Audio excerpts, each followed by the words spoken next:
Shalom, kekasih-kekasih Kristus. Malam hari ini kita akan memulai pelajaran kita kembali. Masih di kitab Kejadian. Kita akan membahas dari Kejadian pasal yang ke-17 tentang sunat sebagai tanda perjanjian Allah dengan Abraham. Agak panjang memang untuk mempelajari tentang perjanjian-perjanjian Allah.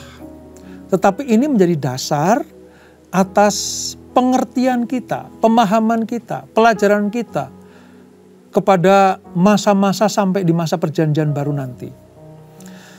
Ini penting saudara untuk kita ketahui supaya kita nanti memiliki gambaran yang jelas. Oh, maksudnya kenapa harus disunat itu seperti ini. Oh, arti kata sunat jasmani dan sunat hati itu seperti ini. Kita akan ketahui itu. Namun sebelum kita mulai belajar, mari kita minta tuntunan Roh Tuhan, tuntunan Roh Kudus, supaya kita betul-betul dibuat mengerti seperti apa yang Tuhan maksudkan. Kita dibuat tahu seperti apa yang Tuhan mau. Mari kita bersatu dalam kehendak untuk memuliakan Tuhan. Sembah Dia di dalam kerinduanmu. Sembah Dia di dalam kehausanmu atas hadirat Tuhan. Senangkan Dia senantiasa. Senangkan Tuhan di dalam setiap kehidupan kita.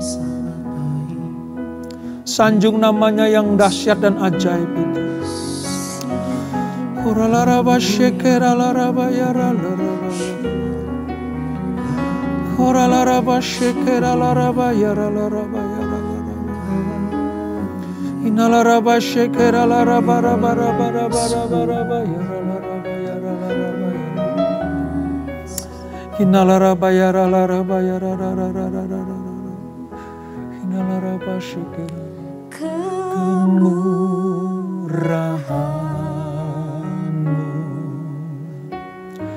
lebih dari hidup, kemurahan-Mu lebih dari hidup. Bawa lidahku memuji Engkau, kemurahan-Mu lebih dari hidup. Katakan kemurahan-Mu, kemurahan-Mu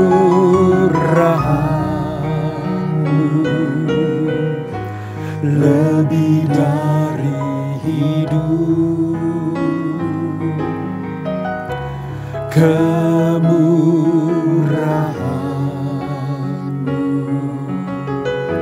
lebih dari hidup. Bawa lidahku memuji Engkau, kemurahan-Mu lebih dari hidup. Dengan segenap hatimu katakan, kemurahan-Mu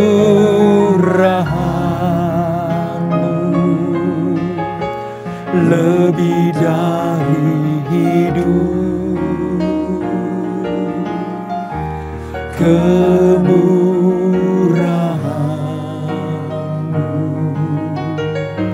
lebih dari hidup. Bawa lidahku memuji Engkau, kemurahan-Mu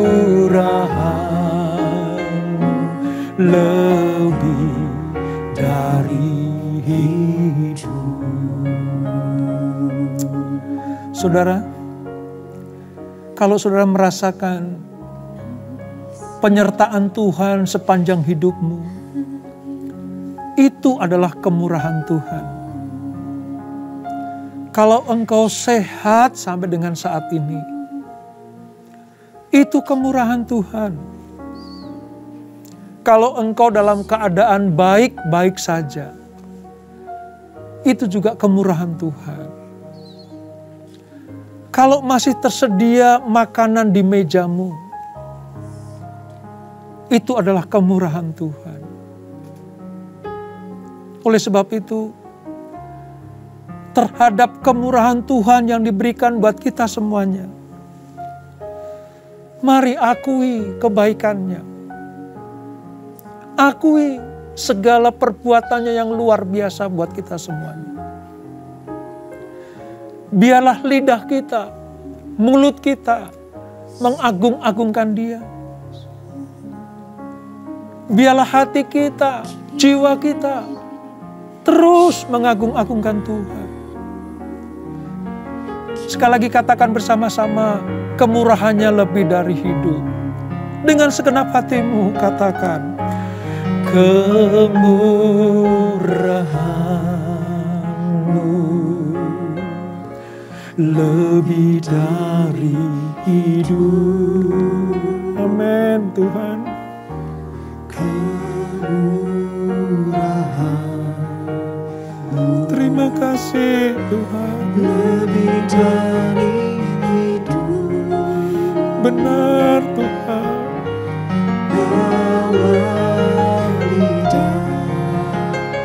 Kami selalu mengucap syukur kepada-Mu Tuhan.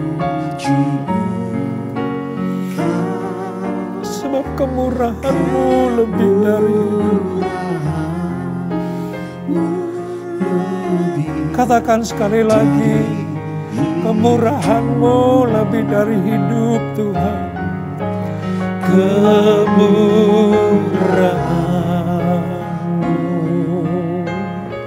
lebih dari hidup. Kemurahan-Mu lebih dari hidup. Bawa lidahku memuji Engkau. Kemurahan-Mu lebih dari hidup.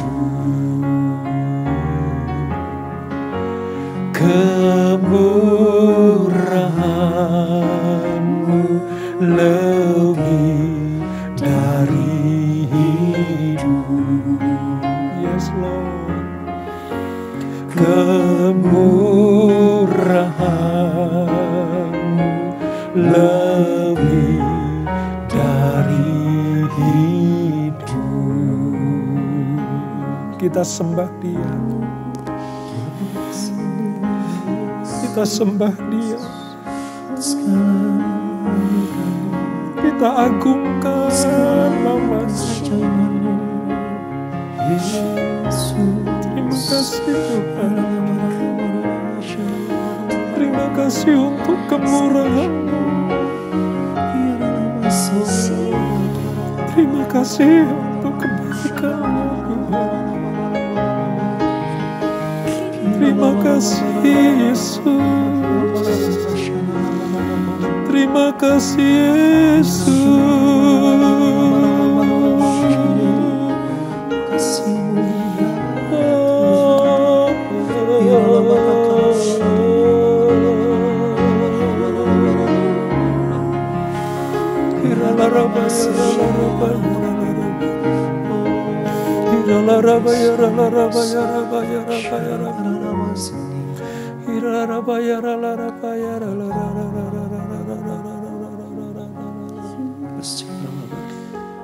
Katakan bersama-sama. Ku di tangan-Mu, ku hatimu, di pikiranmu, di rencanamu, tak pernah ku sendiri. Ku di tanganmu, ku di hatimu, di pikiranmu, di rencanamu, tak pernah ditinggalkan. Katakan dengan segenap hatimu, ku di tanganmu, ku di hatimu,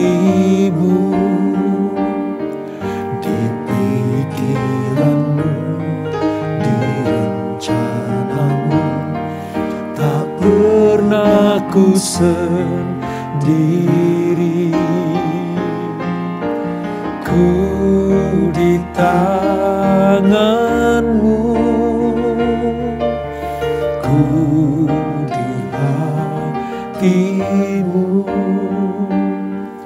di pikiranmu, di rencanamu, tak pernah ditinggalkan.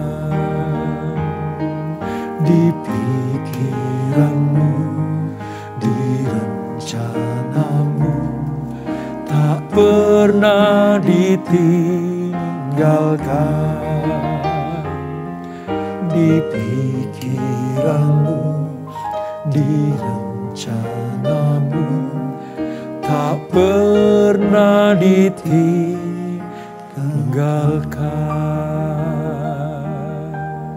Haleluya, haleluya, haleluya.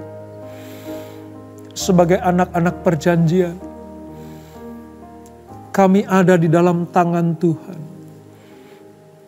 Sebagai anak-anak yang diselamatkan Tuhan oleh karena penebusan Yesus Kristus, kami aman di dalam tangan Tuhan. Kami selalu ada di pikiran Tuhan. Kami selalu ada di hati Tuhan. Sebab kami anak-anak-Mu yang selalu berusaha untuk menyenangkan Engkau. Terima kasih Tuhan untuk kebaikan-Mu, untuk kemurahan-Mu, untuk lawatan-Mu, untuk jamahan-Mu. Kami betul-betul aman di dalam tangan Tuhan yang kuat itu. Kami rasakan hari lepas hari seluruh berkat yang Kau sediakan bagi kami. Kami tidak pernah meminta-minta roti, sebab Allah pemelihara kami. Terima kasih Bapak, terima kasih. Bersabdalah, kami siapkan hati kami, telinga seorang murid, supaya kami diarahkan, dituntun, ditunjukkan jalan-jalan yang benar, sesuai dengan kehendak dan firman-Mu ini. Urapi kami ya Tuhan, urapi hamba-Mu menyampaikan pesan-pesan-Mu ini. Di dalam nama Yesus, mari yang siap diberkati dengan firman Tuhan, sama-sama kita katakan, amin, amin, amin. Shalom saudara. Hari ini kita akan membaca dari Kejadian pasal yang ke-17. Kejadian pasal yang ke-17 tentang sunat sebagai tanda perjanjian Allah dengan Abraham. Saya akan bacakan dari ayat 1 terlebih dahulu, nanti sampai dengan ayat yang ke-8. Demikian firman Tuhan. Ketika Abram berumur 99 tahun, maka Tuhan menampakkan diri kepada Abram dan berfirman kepadanya, Akulah Allah yang Maha Kuasa. Hiduplah di dalamku dengan tidak bercela. Aku akan mengadakan perjanjian antara aku dan engkau. Dan aku akan membuat engkau sangat banyak. Lalu sujudlah Abram dan Allah berfirman kepadanya, dari pihakku, inilah perjanjianku dengan engkau. Engkau akan menjadi bapa sejumlah besar bangsa. Karena itu, namamu bukan lagi Abram, melainkan Abraham. Karena engkau telah kutetapkan menjadi bapa sejumlah besar bangsa. Aku akan membuat engkau beranak cucu sangat banyak. Engkau akan kubuat menjadi bangsa-bangsa. Dan daripadamu akan berasal raja-raja. Aku akan mengadakan perjanjian antara aku dan engkau setelah keturunanmu, turun-temurun, menjadi perjanjian yang kekal, supaya aku menjadi Allahmu dan Allah keturunanmu.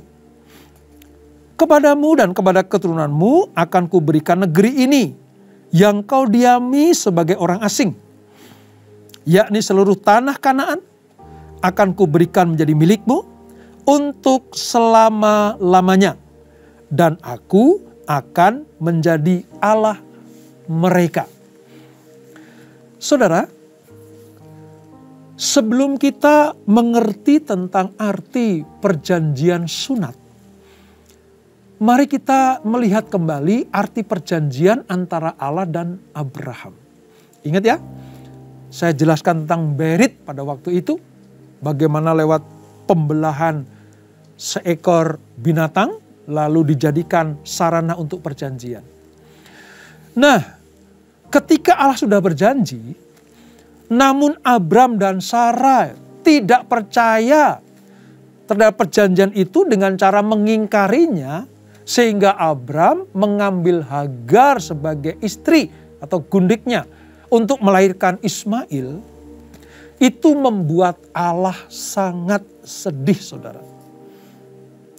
Setelah Abram memperanakkan Ismail, Allah sepenuhnya berdiam diri. Dan tidak satu kali pun menampakkan diri kepada Abram selama 13 tahun. Saudara bisa bayangkan, seorang yang akrab dengan Allah, sering sekali Allah menjumpai Abram, memberikan janji-janji yang luar biasa, memelihara, memberikan kemenangan atas Kedorlaomer.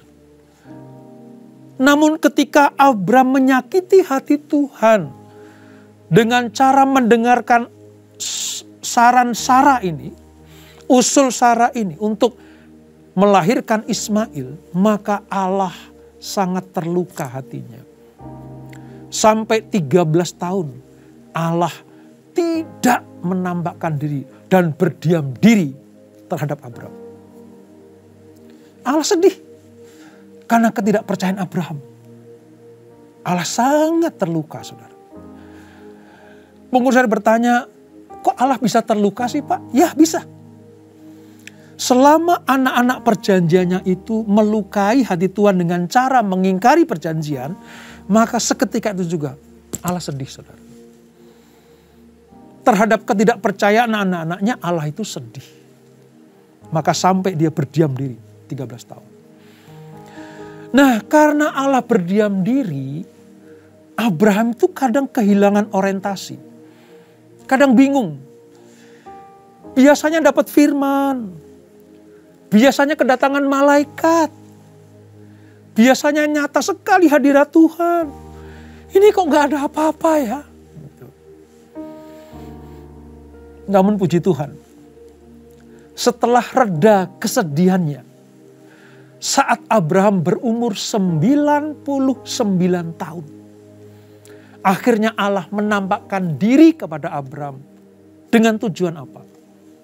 Yang pertama, Allah memperkenalkan dirinya sebagai akulah Allah yang maha kuasa. Ani El Shaddai. Dari sini kita bisa melihat permulaan kata El Shaddai itu adalah ketika Allah berjanji kepada Abraham lewat penampakan dirinya. Ini merupakan peringatan bahwa walaupun Abraham tidak percaya, Allah pasti akan menggenapi janjinya. Bahkan dalam situasi yang mustahil sekalipun. Ketika Allah memperkenalkan diri sebagai akulah Allah yang maha kuasa. Ani El Shaddai. Allah sedang menegaskan kepada Abraham. Ya, kamu pakai cara-cara kedagingan. Dan itu aku tolak. Ya, engkau pakai cara-cara manusia dan dunia. Dan itu tidak berkenan kepadaku. Sekarang kau lihat Abraham. Aku pasti akan menggenapi janjiku. Bahkan di tengah kemustahilan sekalipun. Jadi kalau kita memanggil dia sebagai Allah El Shaddai, Allah yang maha kuasa, kita sedang mengakui bahwa Allah sanggup melakukan hal-hal yang dunia tidak bisa lakukan. Hal-hal yang manusia tidak bisa perbuat. Kemustahilan yang dunia tidak mampu pecahkan, Allah sanggup melakukannya. Nah, ketika Allah sudah memperkenalkan dirinya sebagai El Shaddai, dia mengubah nama Abram. Ya. Allah mengganti nama Abram yang tadinya artinya Bapa yang agung. Bapa yang besar. Seorang ayah yang besar, ayah yang agung. Diubah menjadi Abraham. Bukan hanya Allah yang agung atau Allah yang besar, tetapi Bapa sejumlah besar bangsa. Sebab dari sinilah nanti Abraham bukan hanya dipercaya sebagai bapak bangsa Israel atau bapak bangsa Yahudi. Namun dia akan menjadi bapak bangsa yang percaya kepada Allah Abraham, Ishak dan Yakub. Abraham akan menembus batas-batas darah dan daging. Dan menjadi nenek moyang bagi semua orang percaya kepada Yesus Kristus. Di dalam Galatia 3 ayat 29. Dikatakan kalau engkau percaya kepada Yesus Kristus, engkau adalah keturunan Abraham. Dan berhak menerima janji-janji Allah. Jadi ketika namanya diubah dari Abram menjadi Abraham, Allah sedang mempersiapkan sesuatu yang besar. Bahwa Abraham akan dijadikan sebagai bapak sejumlah besar bangsa. Wow, luar biasa saudara. Ya, di tengah kemustahilan Allah tetap bekerja bagi anak-anaknya. Namun Allah menuntut Abram untuk berjalan di hadapannya dengan tak bercacat celah. Yaitu dengan cara mengabdi sepenuhnya untuk melaksanakan kehendak Allah. Iman Abraham harus disertai dengan ketaatan. Jikalau tidak, dia akan dinyatakan tidak mampu berperan serta di dalam karya keselamatan Allah. Oleh sebab itu, Abram diminta Tuhan untuk tetap berjalan dalam relnya Tuhan.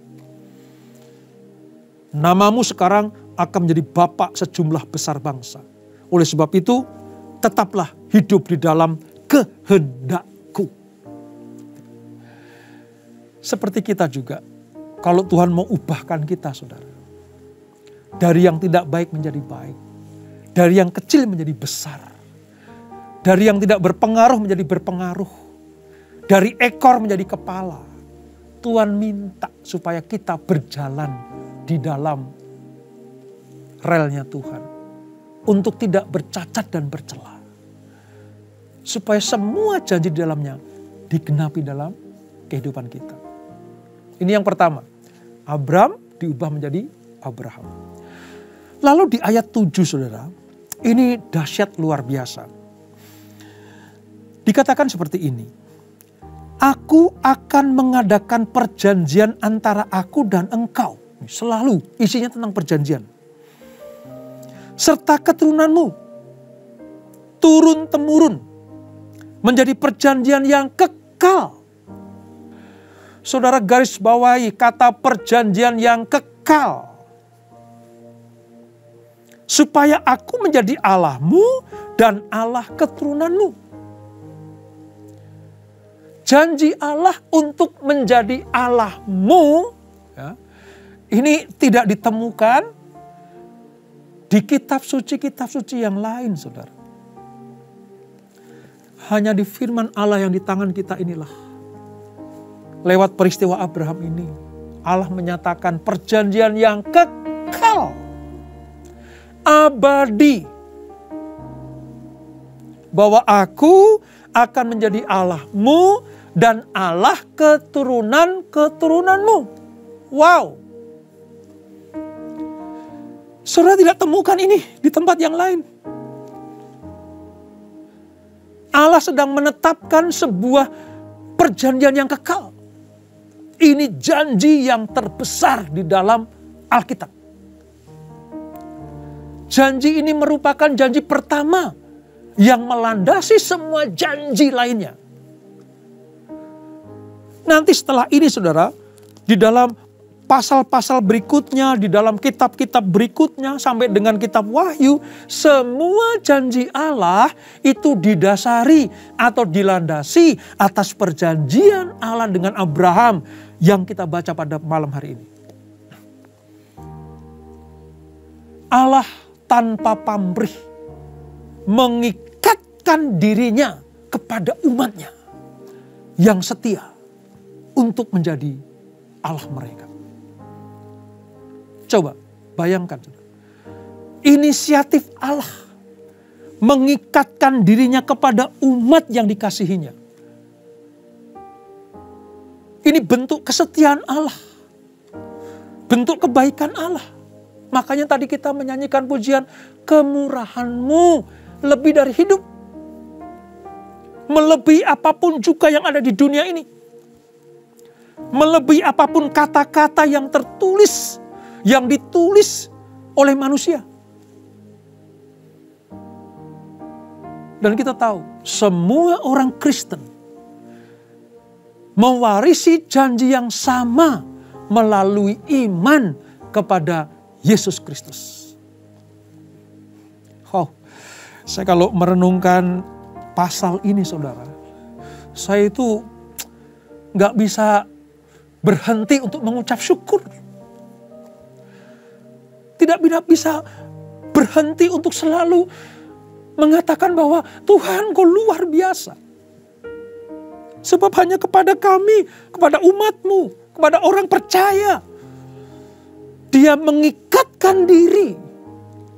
Kata mengikatkan diri itu artinya komitmen yang kuat.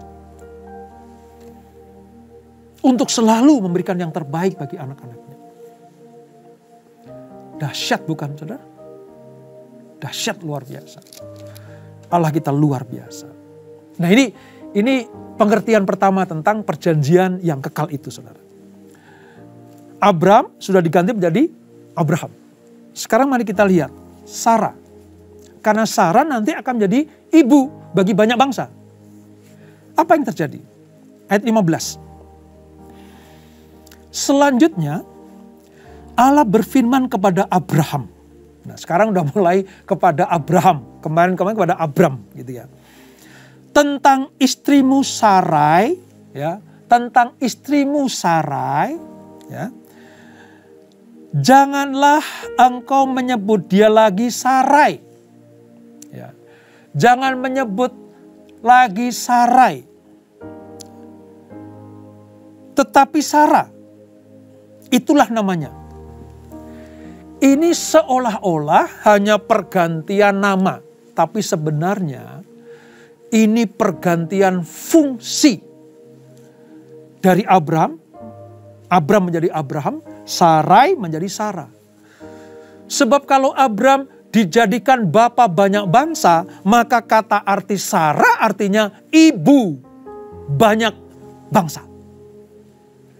Tadinya kata Sarai itu, saudara, itu wanita ningrat. Wanita terpuji. Begitu diubah jadi Sarah, sekarang fungsimu bukan hanya sebagai wanita terpuji, wanita terhormat, tetapi engkau akan menjadi ibu bagi banyak bangsa. Sampai pada titik ini saudara, Allah menyatakan dirinya untuk tetap menggenapi janjinya.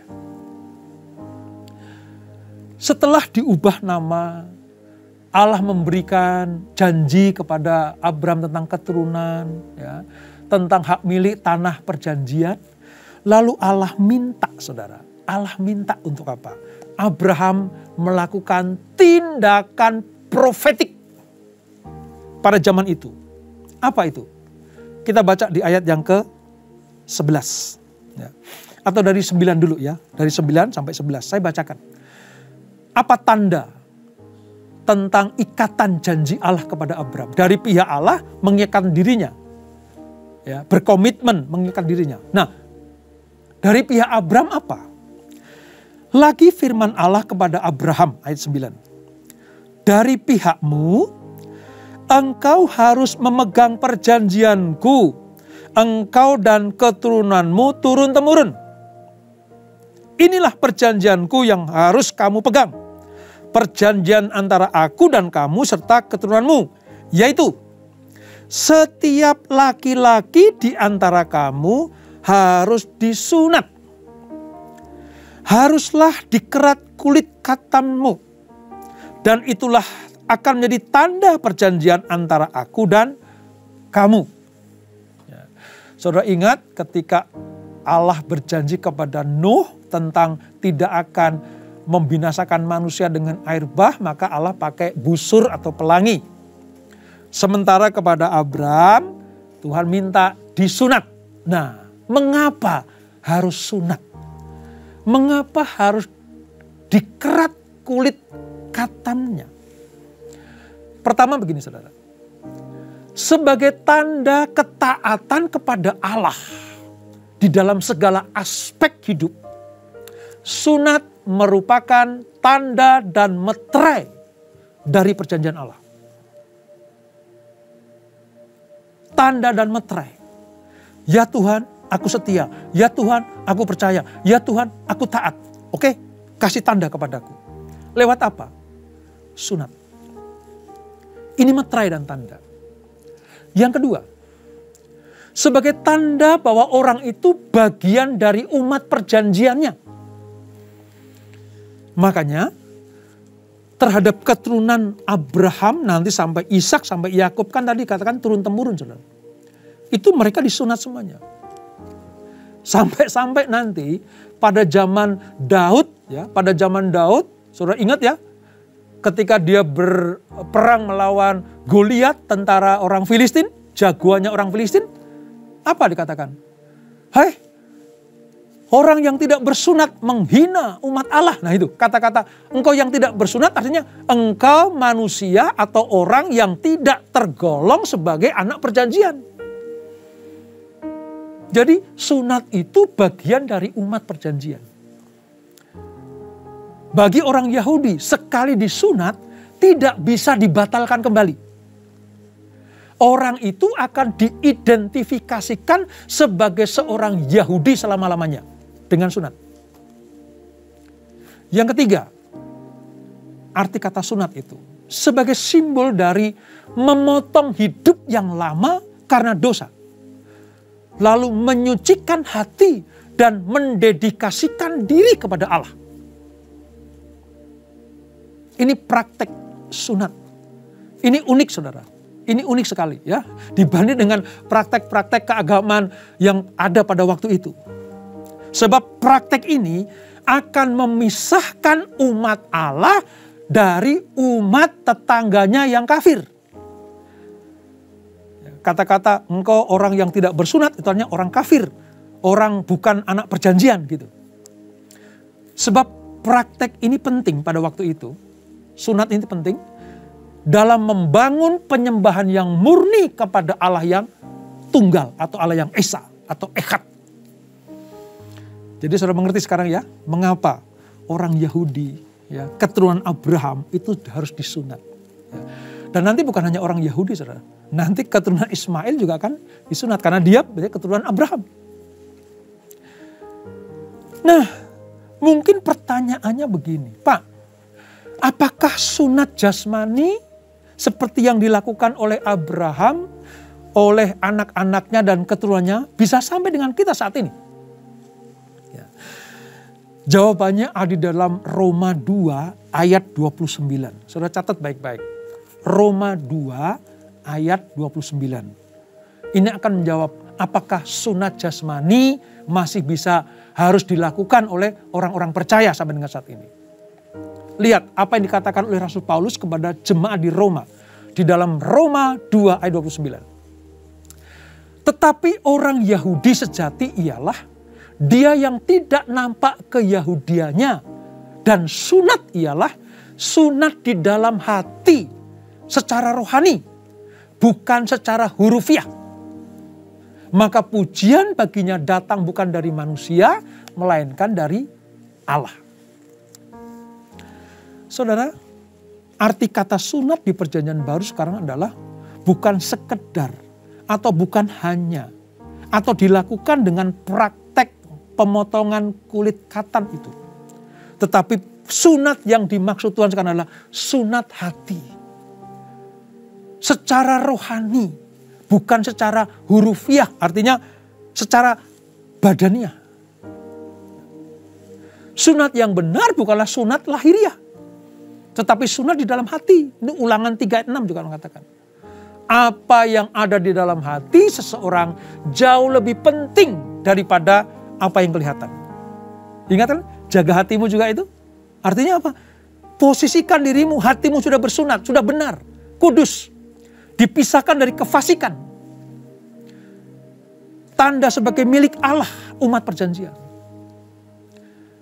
Dalam perkataan ini, dalam Roma ini, Paulus seolah ingin menegaskan bahwa adalah lebih baik bila orang tidak bersunat secara jasmani, tetapi melakukan ketentuan Taurat daripada orang yang bersunat. Ya. Namun tidak melakukan Taurat. Artinya begini, orang bangga dengan sunat tetapi tidak melakukan firman Tuhan. Karena sudah bertanda tadi kan ya. Aku udah punya meterai nih, aku udah punya tanda nih sebagai milik Allah. Tapi tidak melakukan firman Allah. Paulus menekan begini, lebih baik kamu tidak bersunat secara jasmani. Namun kamu melakukan firman Allah. Itu maksudnya. Tapi Pak, sekarang masih ada praktek sunat-sunat jasmani. Ya itu mungkin alasan kesehatan saudara. Alasan kesehatan. Tapi di sini kita belajar. Sunat pada zaman Abraham adalah tanda dan meterai sebagai milik kepunyaan Allah, umat perjanjian. Tapi diberi penjelasan oleh Paulus di perjanjian baru. Yang diminta Tuhan adalah sunat di dalam hati secara rohani. Engkau memeteraikan dirimu dengan pertobatan sebagai milik Tuhan. Hidupmu bukannya engkau lagi tapi Yesus di dalammu. Nah itu sunat rohani. Itu sunat dalam hati. Engkau menjaga kekudusan sehingga engkau tidak melakukan hal-hal yang fasik seperti orang-orang di luar sana. Seperti orang-orang yang tidak bersunat. Itu namanya sunat hati. Oleh sebab itu, kalau saudara mengerti akan hal ini, maka saudara akan disebut sebagai orang yang berbahagia. Saudara akan disebut sebagai orang yang betul-betul mempermuliakan nama Tuhan. Hidup kudus, tidak bercacat celah, dan meninggalkan jalan-jalan yang jahat. Itulah pengertian sunat sebagai tanda perjanjian Allah. Waktu itu kepada Abraham dan saat ini kepada saudara dan saya. Mari kita renungkan firman Tuhan. Kita ambil waktu sejenak untuk introspeksi diri. Apakah hidup kita sudah berkenan kepada Tuhan? Apakah saudara sudah melakukan sunat hati? Membersihkan hidup saudara dari kotoran-kotoran yang menempel. Memisahkan diri saudara dari kefasikan-kefasikan dunia ini. Apakah saudara masih pakai cara-cara dunia? Walaupun statusnya adalah orang Kristen. Kalau itu masih kita lakukan, saudara belum bersunat hati. Apakah engkau masih pakai cara-cara dunia? Sementara engkau mengaku dirimu sebagai orang percaya. itu tandanya belum sunat hati. Apakah engkau hanya sekedar memiliki Alkitab buku ini, tapi tidak merenungkan, tidak melakukannya semua perintah Allah? Itu namanya belum sunat hati. Apakah engkau hanya hafal tentang ayat-ayat firman Tuhan? Loving God, loving people. Kita tahu, kita hafal. Tapi belum melakukannya. Belum mengasihi Allah. Belum mengasihi sama manusia. Saudara dan saya belum sunat hati. Mari. Ambil waktu sejenak. Untuk memeriksa diri kita. Supaya Tuhan mengingatkan kita. Buang yang ini. Keluarkan yang ini. Lepaskan yang ini supaya kita bersih. Tidak bercacat dan bercelah di hadapan Tuhan. Sebab kita adalah umat perjanjian Tuhan. Akui di hadapan Tuhan kalau saudara masih menyimpan sesuatu yang tidak berkenan kepada Tuhan. Amarah, akar pahit, itu merusak sunat hati kita. Serakah, egois, ingin menang sendiri, itu sedang merusak sunat hati kita. Mari buang jauh-jauh hal itu. Datanglah kepada Tuhan untuk minta ampun kepadanya. Minta Tuhan membereskan hati kita, menyucikan kita.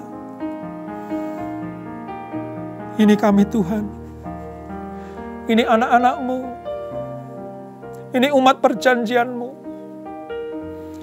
Kalau dulu pakai sunat jasmani, sekarang kami tahu. Hati kamilah yang harus dibersihkan, yang harus disunat, yang harus dikuduskan. Sebab dari hati muncul kehidupan. Terima kasih Bapak untuk pelajaran yang indah pada malam hari ini. Terus meteraikan firman-Mu Tuhan. Kami bukan hanya orang yang pandai untuk belajar, tapi kami mau disebut sebagai orang yang cakap untuk melakukan firman Tuhan. Berkati anak-anak-Mu. Berkati Tuhan. Pulihkan keadaan kami semuanya. Kuatkan dan teguhkan kami untuk menjalani hari-hari kami yang mungkin semakin berat. Ajar kami tetap tegak berdiri bersama dengan Engkau. Tidak kalah dengan situasi dan keadaan. Kami tidak hanyut oleh dunia yang semakin hari semakin rusak ini. Pulihkan kami Tuhan. Berkati anak-anak-Mu. Terus ingatkan kami untuk perjanjian yang kekal itu. Perjanjian yang abadi dari Tuhan itu. Supaya kelak nanti kami disebut sebagai orang-orang yang berbahagia. Dibawa masuk dalam kerajaan surga yang mulia. Sementara kami masih ada di dunia, Tuhan berkati anak-anak-Mu. Lindungi daripada yang jahat. Jauhkan dari sakit penyakit apapun juga. Kami aman dalam tangan Tuhan yang kuat itu. Apa yang menjadi kebutuhan anak-anak-Mu, Tuhan sediakan. Yang menjadi keperluan anak-Mu, Tuhan cukupkan. Ukuran Tuhan adalah kelimpahan. Berkati kesehatan anak-anak-Mu. Berkati keluarga demi keluarga. Para suami dan istri saling mengasihi satu dengan yang lain. Anak-anak menghormati orang tua. Orang tua mengasihi anak-anak. Generasi Yeremia diberkati Tuhan. Menjadi anak-anak muda yang seperti anak panah di tangan pahlawan. Berkati para single parent. Mungkin dalam kesendiriannya. Biarlah Engkau menjadi kekasih hati mereka ya Tuhan. Berkati kesehatan anak-anak-Mu. Berkati mereka yang terikat oleh dunia ini. Lepaskan Tuhan. Bebaskan Tuhan. Merdekakan mereka dari ikatan-ikatan dunia. Entah itu seks bebas, narkoba, pergaulan-pergaulan yang tidak baik. Bebaskan anak-anak-Mu Tuhan. Bagi yang terikat hutang piutang, Tuhan berikan jalan keluar. Supaya mereka boleh melakukan kewajiban-kewajiban seperti yang sudah ditetapkan. Sehingga mereka tidak mempermalukan nama Tuhan, tapi mempermuliakan nama Tuhan. Terima kasih Bapa. Terima kasih Tuhan. Terima kasih untuk malam yang indah ini. Sebelum kami berpisah, kami siapkan hati kami untuk menerima berkat yang daripadamu. Kekasih-kekasih Kristus, arahkan hatimu kepada Tuhan. Terimalah berkat kasih anugerah dari Allah Bapa yang berlimpah-limpah di dalam anaknya yang tunggal Tuhan Yesus Kristus, dan persekutuan yang maha dalam Roh Kudus menyertai kita semuanya. Mulai malam hari ini, esok, bahkan sampai Maranatha, Tuhan Yesus datang yang kedua kali menjemput kita semuanya. Dibawa masuk dalam kerajaan surga yang mulia, menikmati kemuliaan kekal sampai selama-lamanya. Yang diberkati, sama-sama kita katakan, amin. Selamat malam, selamat beristirahat dalam pagar kasih setia Tuhan. Tuhan Yesus memberkati.